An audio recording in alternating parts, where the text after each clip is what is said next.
Hi, everyone, and welcome to another episode of the Harne podcast. Today, we talk about technology consulting and how you can become a technology consultant. Our guest for today is Mrinal Rastogi, who is a senior consultant at Deloitte and is working on cloud technology right now.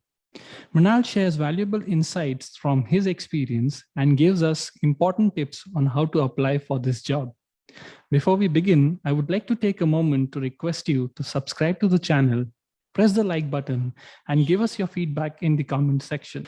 Sit back and relax. The episode with Mrinal begins now. Hello, Mrinal. Thank you so much for giving us your time today. How are you doing? I'm doing well, and thank you for inviting Raghav. Always a pleasure speaking with you. Mrinal, Same here. can you please start by giving us a brief introduction about yourself? What is it that you do and what's your background? For sure. So maybe first I'll start with my background. Sure. So I'm an engineer in information technology. Started my career with Deloitte US India as a functional consultant, where I was working with the healthcare stakeholders, predominantly in the healthcare industry, uh, understanding their healthcare workflows and finding ways to optimize it using electronic medical record technology, which is like kind of a technology that they leverage for their day-to-day patient interactions and patient communications. Mhm. Uh, Post that, I did my MBA from Schulich School of Business uh, and started working for a boutique consulting firm. Uh, was there for about six months and then made a move to Deloitte Canada, where I am right now, working on business agility and cloud strategy projects, where I help clients in their digital transformation journey, whether it be process optimization or whether it be in terms of creating roadmaps in terms of cloud adoption or in the cloud journey to in the cloud transformation journey.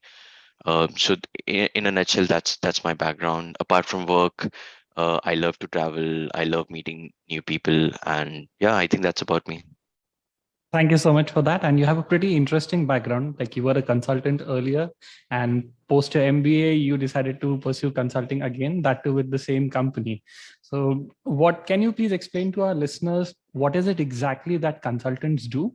And the types of consulting, there's a management consulting, what you're doing is strategy consulting. So, what's the difference between the 2? So consulting in itself is very wide. Mhm. Uh, Having said that, there are two main areas of consulting that I would say is quite in demand. One is management consulting, which is the traditional side of management consulting, and the Okay. other one is technology consulting. I'll give you an example of each one of Sure. them to make you better understand. So, for example, Please. in management consulting, it can be, for instance, there is a company based out of Ontario region, and they operate in the eastern side of Canada, and they operate in a financial industry, and they have a financial product, and they are losing their market share. So Okay. they're concerned, they come to XYZ consulting company. The concern is they are losing market share. Help us understand that. So then you deep dive into how the industry is performing, whether it's an industry problem or whether it's a company problem. If it's a company problem, whether it's the people problem, or maybe it might be they are targeting their wrong target customers. So you just deep dive into their internal and external drivers, and then try to understand what their root cause problem is. All So right. that is traditional management consulting or strategy consulting, I would say. Then Okay. you have the technology consulting, where uh, there is a company which operates in a financial industry, and they want to expand their operations to the West Coast. Right Okay. now, they're using legacy technologies uh, with limited scalability options. So then Okay. they come to XYZ company. They want to expand, but the current technology doesn't let them expand.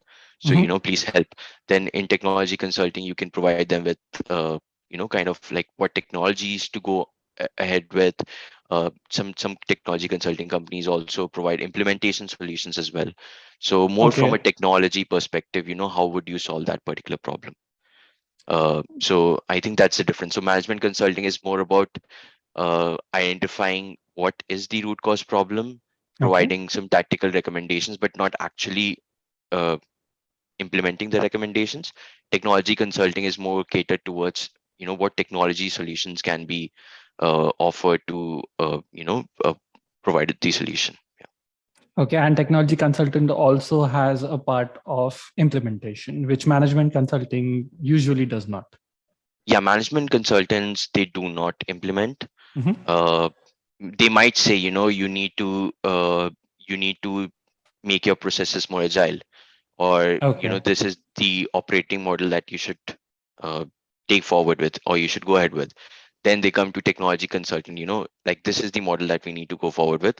What are some of the technology solutions that we need in order to cater to it? So you can say, like, in many cases, like for example in Deloitte, there is an advisory side of consulting, then there is core technology, like, which deals with implementations, managed services. So, like, strategy or advisory might be the gateway to future opportunities for other sectors of consulting. So you Okay. can So say that. Yeah. that's a gateway towards building that client loyalty. So you Yeah, give the advice and then ask the other team to implement the solution as well. it might be the case that the client might go with some other provider as well who specialize in Okay. that particular area. So that can also be, And you are right now working towards the technology consulting, the implementation side of things. no, I am working towards tech strategy. Like, Okay. for example, I'm working with the cloud strategy team. So there's a client who is using paper-based technology, or are in the very early stage of adoption, cloud adoption. So they come to us. These are the challenges that we are facing. That there are different departments that are working in silos. So so what we can do is, depending upon the scope of work, we can do a current state assessment. Like, uh, in terms of people, in terms of process, in terms of technology. What are the processes that they are using? Do they have the right capabilities or the skill sets to do that? And in terms of technology, what kind of technology they are using? So kind of doing a current state assessment and identifying their maturity of cloud adoption. What kind of cloud solutions we could provide them, and then kind of creating a roadmap for them for cloud digital transformation. So it's more from a tactical point of view rather than implementation point of view. Then we provide the recommendations to client, like, maybe you can use this type of cloud provider in a public cloud type. The Okay. processes should be around this, should be the target operating model. These are some of the capabilities or the skill sets that you should recruit or you should train your staff with. And then, from there onwards, they might choose a recommendation, and it can come to us, it can come to different client or whatever. Yeah. All right. Yeah, that sounds very interesting. You said in your background that you were a consultant earlier in India as well, and Right. now you are a consultant again. Mhm. So, can you please tell us why did you then pursue an MBA? Because your role as such was a consultant before, and is that of a consultant now. So, why MBA? Yes, so I would say when I was working in US India, so the exposure was very limited. Like, Okay. we used to get requirements from the clients, and then kind of identifying or trying to find ways to optimize and then configuring in the system. That's it. Uh, there was no exposure, how the deals go through, what kind of what kind of story happens in the background when you negotiate with clients. What should be the billing structure, what should be the team composition, uh, how do we how do we sell our businesses to clients, and kind of a big picture overview. What are the economics of the project, what could be the return on investments, so these kind of exposure on a leadership level, or sitting with the leadership in the round table, or sitting with the client leadership as well to understand their problems. So this kind of exposure was very limited, uh, and that's how, like, it was what I was doing it back in India. It was technology consulting. Like, understanding the requirements, configuring in the system. Here, what I'm trying to do is uh, understanding, like sitting with the leadership team or with the client team, trying to understand their problems from a tactical point of view, kind of framing what could be the next steps, in order to solve their problems, and creating proposals, creating business cases, uh, also getting involved or getting exposed to how the entire negotiation happens. So this kind of exposure I didn't had back in India. So I would Okay. say I made a shift within consulting, but it was from a technology consulting to a tech strategy consulting role. Yeah. Okay. So your exposure was not that wide when you were working from India. You used to get requirements which were collected by a senior consultant or some higher level management, and then you used to help in their implementation. But now you are more involved in the collection of requirements, understanding the client problems, and facing the client actually. Would that be right? You can say partly, Mhm. like requirements initially I was also involved in, but then uh, just working with immediate clients and not getting a big picture of what is the economics of the project, like what why are we doing this technology configuration, can we do xyz thing as well. So that kind of exposure wasn't there. Okay. Here I'm more involved towards working with clients, assessing what their problems could be, what they think their problems could be, then kind of digging in deeper, identifying their root cause problems, speaking to different stakeholders. So in back in India, it was more from a technology point of view. Here is more of from a tactical point of view, where technology is also a component where you need to understand what, uh, let's say, what cloud can do. Otherwise, you won't be able to suggest recommendations to client, right? So Correct. yeah. All right. Yeah. Thank you so much for that. So, my next question to you is: you're working for the same company in India and in Canada. So, why did you stick with the same company? Why not go to some other company? They chose me. They were the first to give me an offer, to be honest. Like I do have some sentiments with Deloitte, because I had previously worked with them, but then Yes. it was not like I am just going to work for Deloitte Canada. Like if there are any opportunities that come in future, which I think might be relevant to me, which I think might be good for my career, I'll do that. So it's just that an opportunity came, uh, and I like the opportunity. It was something different than what I have Mhm. done before. From a long-term perspective, also when I see, I want to go in the digital transformation strategy role, or I see myself in that particular role. So from that end, also it was aligned. So that's why. All right. Yeah. Thank you for being so honest with us. And you said Yeah. that you, in the long term, you see yourself working in the digital transformation space. Did you always have that clarity while you were working in India? Were you always this clear, or is that something that you have thought about now? No, I think it was a gradual phase, and I think the first time when I actually sat and thought about what I want to do was when I was preparing for my MBA application essays. Okay. uh, and they always ask you, what kind of role do you want to go in, why this particular role. So I was kind of interrogating or reflecting myself, what would want to do. Correct. And then gradually throughout MBA and after working for 6 months with another consulting firm, I understood, what I don't want to do. So it Correct. was, Yeah. I would say it was a gradual journey where I came to that realization that this might be the right step. But again, like digital transformation is quite huge. Uh, I am still trying to figure out my niche or my specialization where I won't want to go. Hopefully that should be cloud, but then kind of getting more exposed to cloud transformation projects, I'll get to know more about myself. Yeah. Sure. Yeah. And yeah, and you touched upon a very important point over that, Hmm. that you were clear as to what you do not want, and Yes. you explored different spaces in consulting, and that is when you got that clarity that, okay, this is not what I want, and now let me focus towards something else.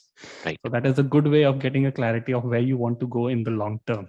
Right. So on that note, please tell us, how did an MBA help you get that clarity. You said you were a technology consultant earlier, and you are now working as a strategy consultant, techno strategy consultant.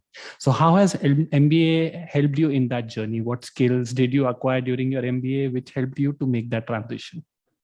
I think rather than getting clarity, it helped me get the confidence that I can do these kind of roles. When I'm How sitting with, so? yeah, so like if I would say in engineering, I learned this language, Python, SQL, XYZ languages. In MBA, I cannot list out anything. But then there are some soft skills that I feel that has changed back when I started before I started my MBA journey to now.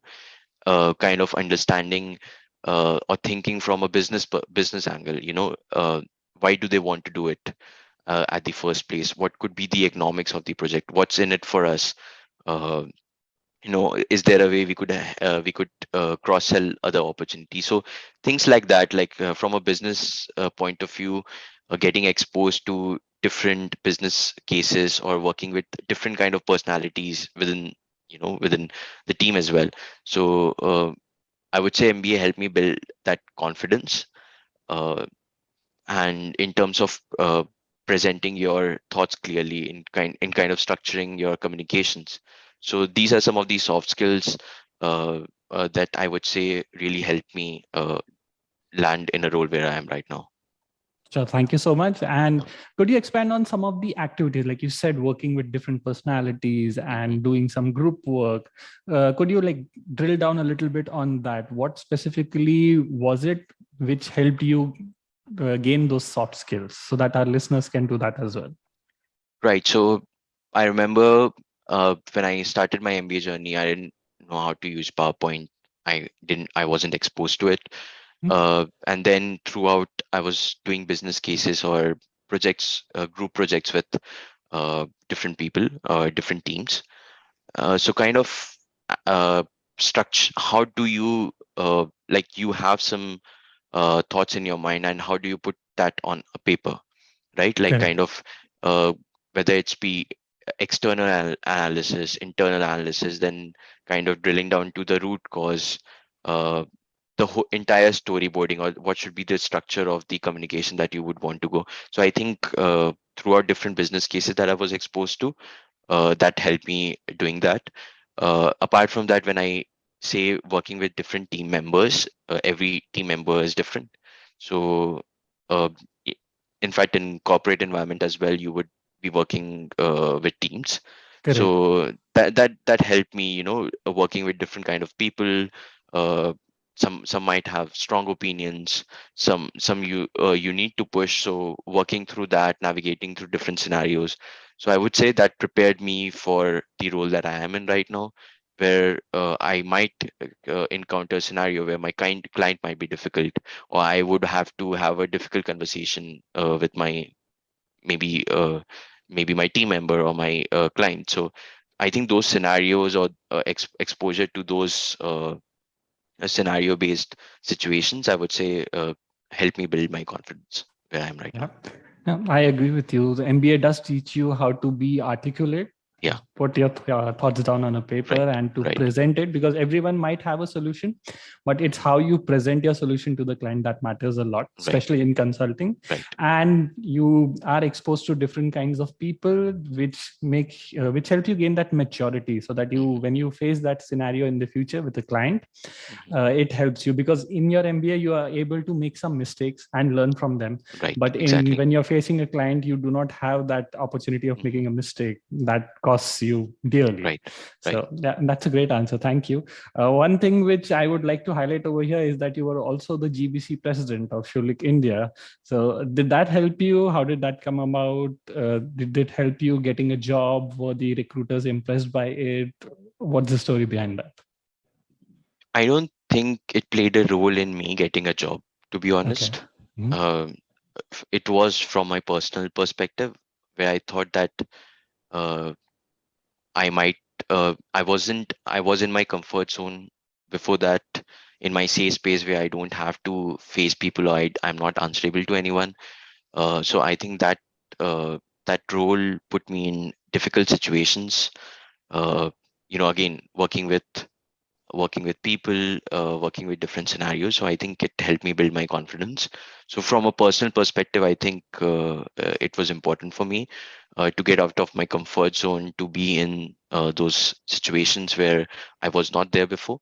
So I think that helped indirectly in my, communications or interviews, so on and so forth, but not directly. I would say, like, it having that line in my resume didn't fetch me a job. Yeah, for sure. I think that's a great insight because we see a lot of people struggle to become presidents and vice presidents of the Mhm. GBC or other clubs, thinking that it's going to help them some way in their job hunt, but it's more to push yourself to get out of your comfort zone Right, and be comfortable being uncomfortable. right, So it exactly, helps you exactly, prepare that. So precisely. anyone listening who thinks that it's going to help you get a job, please don't have that false expectation, but it's going to help you build your character. Right, Yeah. exactly. Yeah. All right. Yeah. Thank you. On that note, could you please tell us the story, the details of how you got your current job? Like, how did you prepare your resume for it? We would love to exactly hear what happened. What was the job interview like? How did you prepare? And what happened over there? Yeah, so I would say, maybe I would first start with the basic things, like Sure. what's required for the Yeah. job interview. I can Mhm. give highlights on that. So there are two key things, which is very important, especially if you're looking jobs here in Canada, Okay. uh, especially in the new graduate roles. Um, so one is resume and the other is cover letter. Sometimes cover letter might be optional. So in resume, I would say there are three pieces that are very important. It should be concise and to the point. Yeah, it shouldn't be a laundry list. You need to list out your achievements. Like, you cannot write participated in XYZ, did Tableau certification, but what was the outcome of that, right? So you Okay. you need to highlight your achievements there. Uh, and the second thing would be, what I've seen generally is people, they write bullet points and 3 or 4 lines of bullet points. So I would say make it very concise and simple, very easy to read. So a bullet point should not exceed more than 2 lines. Okay. Uh, that's what I follow, and that's what I've seen. It works as well. And the third thing I would say is, what generally, from a consulting perspective, I'm saying from a consulting company perspective, what they expect is your uh, your experience should be in the CAR format, which is context, action, result.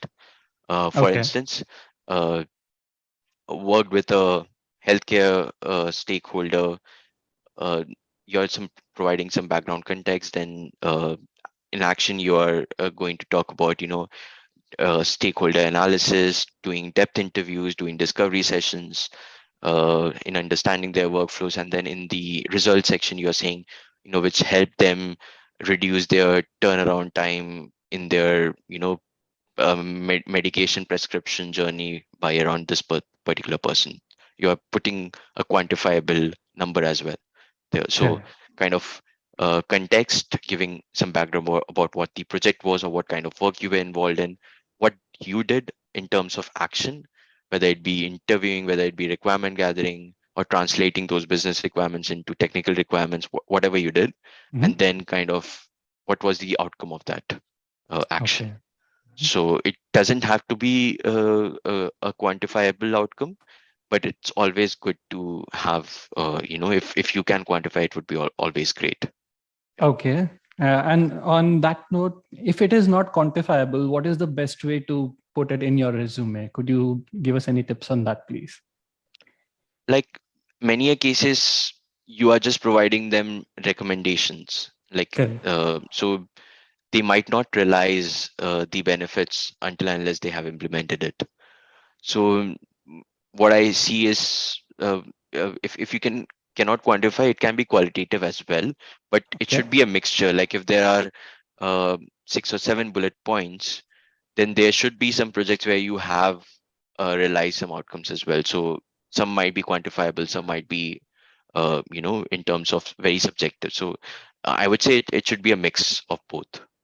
Those are There are wonderful cases, yeah, points. there are cases where I don't have a quantifiable indicator, so it's not necessary to have that. But if there are some projects where you can highlight a good mixture or good mismatch, mix of both the bullet points should be great. Yeah, thank you, Mrinal. I think those are all wonderful points, especially the one where you say that it's not okay to just highlight some points. You also need to elaborate on so what. Because I've seen resumes where people have highlighted achievements in their past as back as when they were in the high school. Right. It's very important to tell the recruiter, okay, so you have a certification or an achievement, but how is that going to help that employer, and how is it relevant to the job which you're applying? So if you have an NCC certification, it does not mean that it's going to help you in a consulting role. So Exactly. it's very important to make that distinction. Right. You also said that your resume should be concise. So would you recommend a one-page resume, two-page resume? How should one go about that? Like generally, the recruiters who skim through who shortlist candidates based on their resumes, they don't have that much time. Like I've seen people, they spend 7 to 10 seconds in just skimming through your resume. So I would say if you're able to make it more concise, easy to read, do that. But then there are some people who have around 10 years of experience as well. So for them, it might be difficult to kind of make it that much concise where everything fits in one page. So either you might choose to highlight some of the achievements from your previous projects. If you think that one page might be too short, then even 2 pages is fine. But I would recommend, keep it as short as possible and to the point. Yeah. Mhm. Sure. And when you say keep it as short as possible, a good way to highlight your skills is to make bullet points in your resume. So, say, for Right. example, you have a skill of requirement gathering. So, Mhm. and then you can expand on the requirement gathering using the CAR methodology, which you discussed earlier. Mhm. So, what are some skills like that which one should have or they can acquire while they are doing their MBA or something else, which will help them get the job which you have right now? Yeah. So what I've seen is, especially in consulting firms, uh, they do expect some kind of consulting experience, Okay. even some exposure to consulting work. Like back when I was doing my MBA, uh, there are many people who don't have consulting background. So uh, we also did a capstone project where we were working with clients, kind of trying to understand their problems. So that is also a consulting experience. So So you'd say the 601 project actually? yeah, the 601 project at Schulich, there might be different universities using different terminologies, but more of field study where you work with a client, trying to understand their problem and then provide recommendations. So that's the traditional consulting way. So Correct. you can highlight those points, even if you have worked on a short assignment where you worked with a consulting client, you can highlight that as well. So, so I think that that is important. When I say skills, uh, I would say for my role, I don't understand cloud. Like I don't want to know also how cloud works, but what I need to know is uh, how how cloud can add value to the client. So mainly about the use cases of cloud. I Okay. don't I don't need to understand how the backend is configured, but I need to be able to translate the applications or the use cases of cloud to the client. So I think that that is important. So whatever role you're applying to, having a sense of uh, understanding that industry or understanding that technology from an application standpoint would help. In terms of soft skills, uh, having structured thought process, having exposure to some current state analysis work. It can be requirement gathering, translating business requirements, doing stakeholder analysis. Like even in your field study, you talk to different stakeholders from different departments. Like it can be HR, it can be finance. So that also is a part of consulting. Like we also do that in consulting. So highlighting those soft skills or those things might be helpful. Yeah. Yeah. Yeah. Thank you for that. So when you say that you don't understand cloud, but you understand the use cases and the applications of cloud. So Yeah. are there any certifications which people can do, because cloud technology is a trending field to get into right now? You see people with a cloud background become CEOs of big companies. Satya Nadella is a good example of that. So you say that you don't need to understand, but you need to know the application. So are there any certifications, or how can you develop an understanding of cloud to that level? Yeah, even I am in the process of that, understanding what cloud can do. You To be honest, you don't need certification. There are Okay. certification that different cloud providers like Microsoft, Google, um, Amazon. You have different fundamental certification that you can do, but there are very simple ways where you can expand your knowledge in that particular domain. Like, I'm taking cloud for example, where it can be artificial intelligence, it can be Bitcoin or anything like that. You can follow podcasts, Okay. of people in that particular domain. There are certain blogs or technology blogs or industry blogs that you can read through. So there's simple ways of developing that understanding. You you speak to your supervisors, you connect with them, you try to understand their perspective as well. So, like, very simple organic way of expanding your knowledge if you're really interested in that particular field. You don't need a certification. And I would say companies, when they are looking for uh, new grad, they also don't expect the certification. I didn't have any certification when I applied. Yeah. Okay. Yeah. Thank you. And could you please explain in like one sentence what's a use case? Because you were talking about use case, but not everyone understands what the use case is. Yeah, use case is basically what is the business case for cloud? Like, why should XYZ company go for cloud? So then you kind of say, like, right now, there are departments that are working in silos, they're using different technologies, different systems. If everything is in cloud, everything is integrated. So that can be a use case. Another use case can be, like, you have rented a parking spot for a month, but you are there for just 10 days. So you are paying that $200, which is going at waste because you're not using it. Correct. Similarly, if with technology, if you have physical servers, uh, you are not using the entire storage or entire capacity, so you're wasting it. So why not just pay for what you use? So that is also a use case of cloud. Like, Correct. Yeah. maybe uh, like, pay what you use, tap and go model. Like, Yeah. just whenever you need water, you just open the tap, fill Mhm. fill your glass, and as soon as you don't need it, you just close it. uh, Electricity bill or the gas bill that you pay for, like, you just pay for what you use, not a Correct. fixed amount. So that can be a use case. Yeah. Yeah. Thank you. Thank you for that, Mrinal. We covered the resume, but you said that there are two aspects, the Right. resume and the cover letter. So your Right. tips on cover letter, please. So cover letter is basically kind of a letter explaining, what skill sets you bring, Okay. what kind of role you see yourself in that particular company, and why you could be a good fit. So I would say three questions you need to answer in the Okay. cover letter: Mhm. why this role, why this company, and why you. So Okay. it can be three paras or it can be four paras, but these are the three key questions that you need to answer. That's what, when I was networking or when I was trying to understand how to make a good cover letter. So I think this was the highlight. So these three simple questions will help you frame your cover letter. Yeah. Yeah, thank you so much. Those are wonderful points. Mhm. And people write all kinds of long stories on their cover letters. So that's a good Right. framework to write a cover Right. letter, actually. Yeah. Thank you so much for that. And Sure. how is the interview process like? What was your interview like? How did you prepare for it?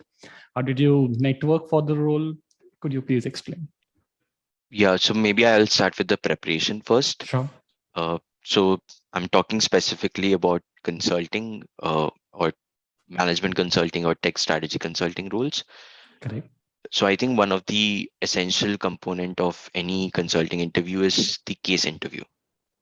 Okay. There can be different kind of case interview, but I can give you an example. Mhm. There is a retail company that operates in XYZ region. They want to expand their operations in Asia, let's say. How would they do that? Okay. So then you kind of try to understand what's their current business model, uh, what are their target customers that they are aiming for, what are the geographies that they are targeting. Then you kind of try to structure your thoughts, analyze their problems, and then provide them recommendations.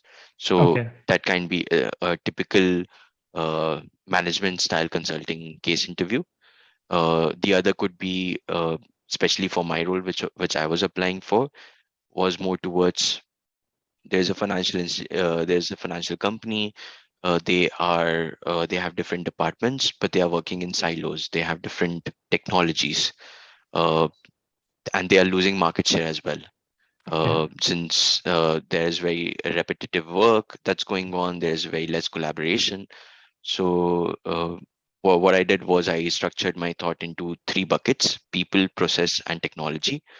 Okay. From three bucket perspective, from the people and what kind of skill sets they have; from the process and how do they collaborate, what are the interchange points that happen; from a technology point, what kind of systems they are using, are they using legacy systems or what. So then, uh, I provided recommendations. Maybe they can use agile methodology in terms of using collaborative ways of working. One of the technologies that they can, from a process front, it was agile. From a technology front, it was kind of consolidating all the technologies into one. It could be cloud solution. So yeah, like there are different kinds of case interviews that happen.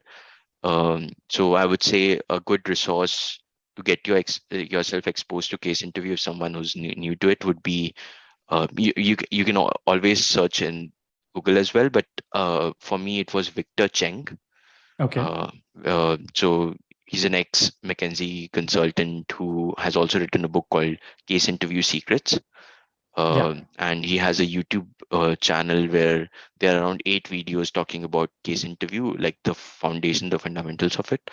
So that helped me gain some perspective on, how to what is the case interview process and everything. So yeah, So you're saying the main part of the job process is the case interview round. there are different levels. So now I'll get to the interview part, like what are the different stages. So Mhm. I'll talk specifically about Deloitte because it's very similar to other firms as well. But then first round would be the resume shortlist, where you submit your resume and cover letter, you submit your application, you get shortlisted based on what they are looking for. Then second round might be, in my case, it was a video interview, where there are a set of questions that populates and you record yourself, like it's a video recording interview kind of thing. Like a video uh, essay. it can be a video essay. They might have some questions where you have to type the answers as well. Okay. So yeah, it can be a mixed match of that. Mhm. And the final round could be a case interview plus a behavioral interview. Yeah, they can have two separate interviews. They can have one interview taking both the rounds. So that's the traditional format that I've seen. Some of the management consulting firms, they also have, like they have case interviews, but they give you case study as well, and you get around 2 hours to prepare a presentation to articulate your thoughts. So different companies, different formats, but the uh, overall skill set, I will say, remains the same. Yeah, Yeah, thank you so much for that. And I will link the YouTube videos and the book by Victor Chang in the description yeah, box. So for anybody sure. listening can please go Mhm. and check them out. Let's talk about networking. So how did you network? Because that is a very important aspect of getting a job here in Canada. What are your strategies for networking, and what would be your advice to people who are looking for new grad roles in consulting? Yeah, I think one advice that stuck by me was, when you're looking for job, you'll get advice. When you're looking for advice, you'll get job. So I think that was very important. And when we say networking, uh, I feel first you need to understand where you would want to go. So, for example, if I'm I sorry, yeah. let me Mhm. interrupt you. Like that's a wonderful statement. When you Uh-huh. are looking for job, you'll get advice, but when you're looking for advice, you'll get a job. So could you Yeah. expand on that? So are you saying like when you connect with people, you should ask them for advice and not a job? Y- So. there is a very subtle way of doing it, right? Like Okay. it shouldn't be transactional. When I'm talking to XYZ person, uh, everyone knows that, why you network. But then asking for a job referral, or asking for, can you refer me, that sounds to be very transactional. So I think you have to make it more personal when you network with someone. Okay. uh, for example, it can start from a basic LinkedIn message that you're sending. Uh, so you go through that person's profile, you see what kind of interest, what kind of articles that they have posted. You see, you might connect on certain things, so you make it more personal. I saw that you recently traveled to, or maybe I saw that you recently posted an article on this, on Bitcoin. I'm very interested in Bitcoin. So very organic way of starting a conversation. So rather than, I've done my MBA from XYZ, I'm looking for jobs in this particular role, it will be great to connect with you. So that is a Yeah. very standard template. You can replace any person on that particular template. Correct. So I think you have to make it more personal when you're networking. And I understand that sometimes it becomes very overwhelming because you are sending people lots of messages, you might not Correct. get reply. So here's where a narrow down approach would help. So if you're looking for consulting roles, then you need to dig deeper what kind of consulting roles you are looking for. Say, for example, someone who has retail background or a marketing background, they might want to go into consumer marketing. So then you focus your approach on consumer marketing consulting roles, Okay. and you network with people in that particular field. So I think that helps. So uh, you won't get it on the first go. It's kind of an iterative process where you make mistakes along the way. But yeah, I think there's no specific template that you should follow for networking. You just try it, see, refine, then iterate, and then go on to the next one. Yeah. Yeah. So Those I are would say make it more organic rather than transactional. No, Yeah. Yeah. that's wonderful advice because Mhm. you also must have gotten messages from lots of people saying the earlier format is I'm a recent Right. graduate and I want a job and this is my background. Instead of that, you try to find a personal connect with that person. Right. So that is a higher probability that that person will accept your request and then Right. maybe refer you. And you're saying never to state your intent directly, maybe later, but it's very important to find that personal connection first. Yeah, and it depends on how the conversation is going. If you see that after 10 minutes of conversation, uh, both the parties have opened up, very casual conversation. You can be honest sometimes. It's good to be honest. So Yep. again, there's no specific template uh for that. So yeah. So it depends on And how your conversation is going. Yeah. yeah, sure. And for your current role, you networked in a similar fashion. Was it a cold application or did you get in touch with everyone? I'm not sorry, not everyone. Did you get in touch with someone at Deloitte in the role which you were about to apply and you got a referral? How did that work? So so I feel what we miss out on certain times is that our peers whom we Mhm. are studying or whom we have worked with, they are also part of a network. Correct. For me, like, sometimes you have to be lucky, sometimes you have to be at the right place at the right time. And I feel and that's what worked for me. I was trying applying to Deloitte and to XYZ companies previously as well, but this time it just happened. And I didn't make any efforts specifically in terms of networking. I Okay. had few connections within Deloitte. Maybe they were from my MBA cohort, or maybe from my undergrad, or maybe I have worked with them previously. Trying to understand, what kind of job it entails, what is the process of the recruitment, how it works, what are the different sub offerings within cloud as well. So it helped me gain that understanding.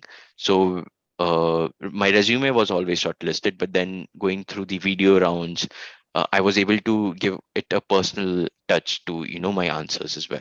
So I think that uh, talking to people helped me gain perspective on what the work is, what are the different offerings, and it helped me understand also how I can add value in that particular role. So that kind of personal touch to my answers I think helped me in that particular role. So it was not a referral, I would say, but like gaining perspective from their experiences helped me in the recruitment process. And sometimes you have to, like, I didn't had any background on cloud, uh, Correct. but then there were people who had interviewed previously for cloud.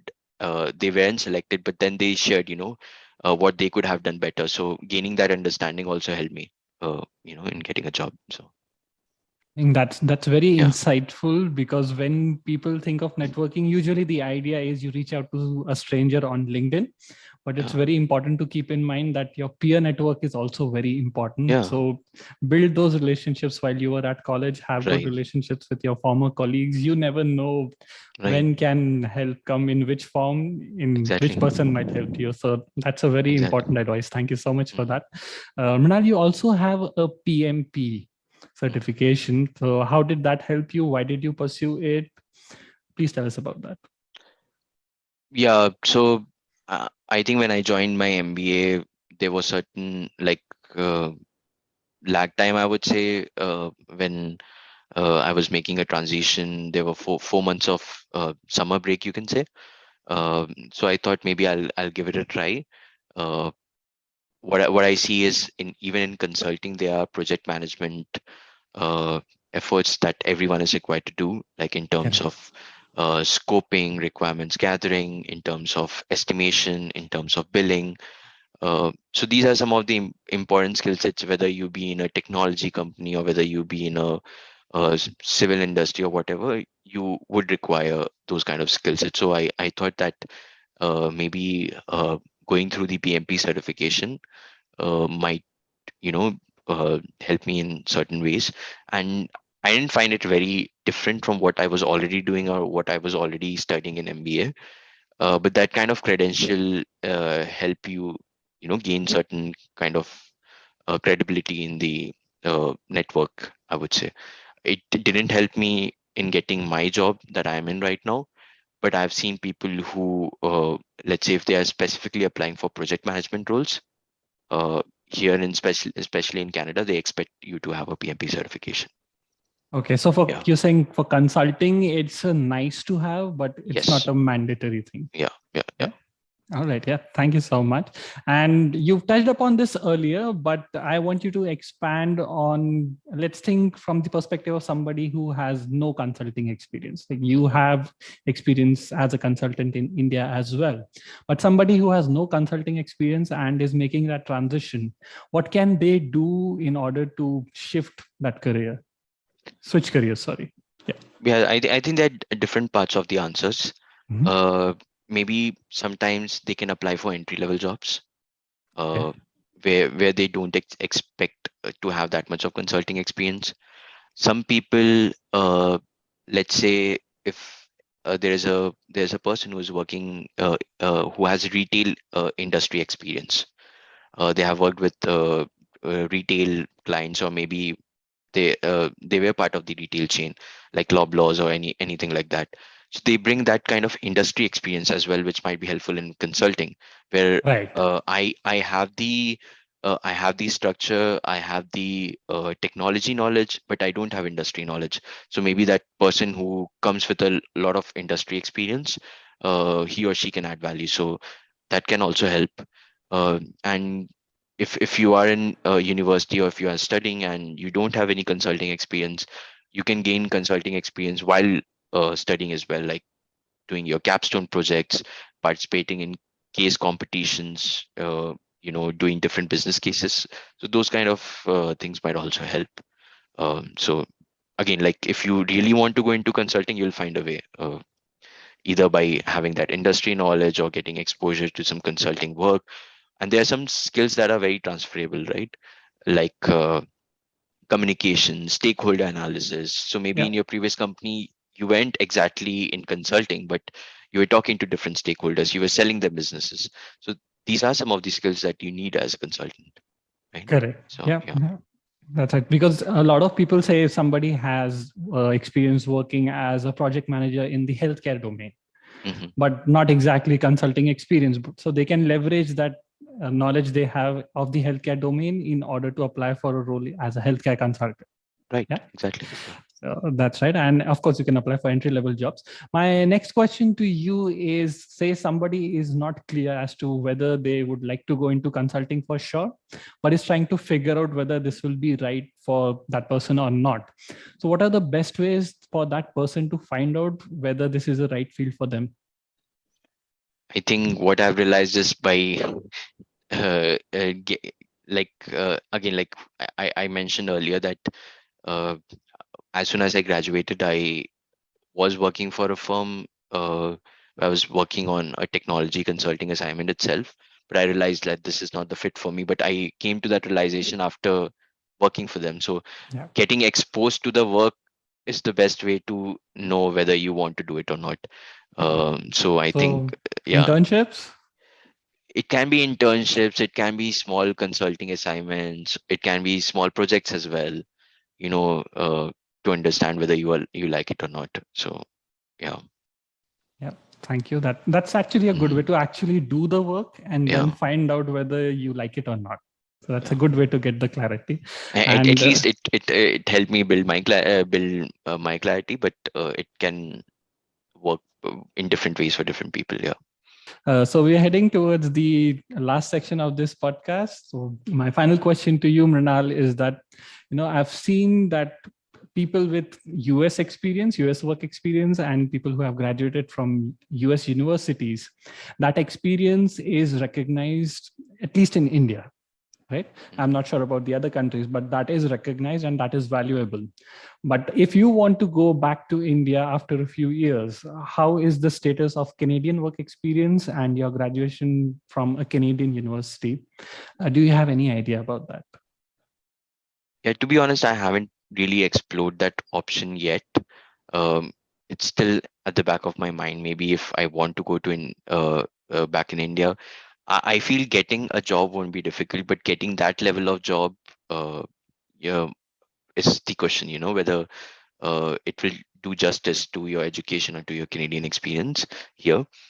Now, having said that, what I think when I see myself, if I go back to India, let's say. um So right now I'm doing, so it depends what kind of work you're doing right now. Okay. So like if I'm involved in digital transformation projects, working on cloud strategy or cloud transformation projects, I feel that there is a lot of opportunity in every country, where every client base, they have those opportunities. So even if I go back to India with like around 3 or 4 years of that experience, I feel that would be valuable when I go back in India as well. Now, considering whether you did MBA in Canada from XYZ college, I'm not sure how is that going to work, but I feel that we will be put into the same bucket of institutions, like like uh, tier A, tier one, or tier two category of Okay. MBA institutes. That's my perception. So a lot depends on what kind of work you are doing currently here, and whether there is an opportunity for that in your home country or to an XYZ country. Yeah. Yeah, no, I think that makes sense because even Yeah. I have no clue about that. But your past experience should, I believe, matter more than the college degree which you have. 100%. And if you are able to demonstrate that through your through your achievements, what you have done, so I don't feel there should be an issue in kind of building that credibility in XYZ country as well. Yeah, Yeah. And Mrinal, thank you so much. Do you for sure. think I've missed out on any questions which I should have asked, which you would have liked to know when you were a student doing your MBA? So anything which you think I missed out on? So, No, I think you covered most of the points. I think one thing that I would say whenever we are approaching job or anything, make it more organic rather than transactional. I think that is the key. Like enjoy the process rather than the end goal. So I think that would be helpful. Yeah. all right. Yeah. Thank you so much, Mrinal, for Mhm. your time. It was wonderful speaking to you. And I Okay. hope you'll come back again for another podcast. For sure, Raghav. Thank you for inviting me. Take care. Pleasure. Bye. You too. Bye bye. And that was the episode for today. If you liked it, please subscribe to our channel, press the like button, and leave us a comment in the comment section down below. Until the next time, this is me, Raghavendra Harne, signing off. Take care.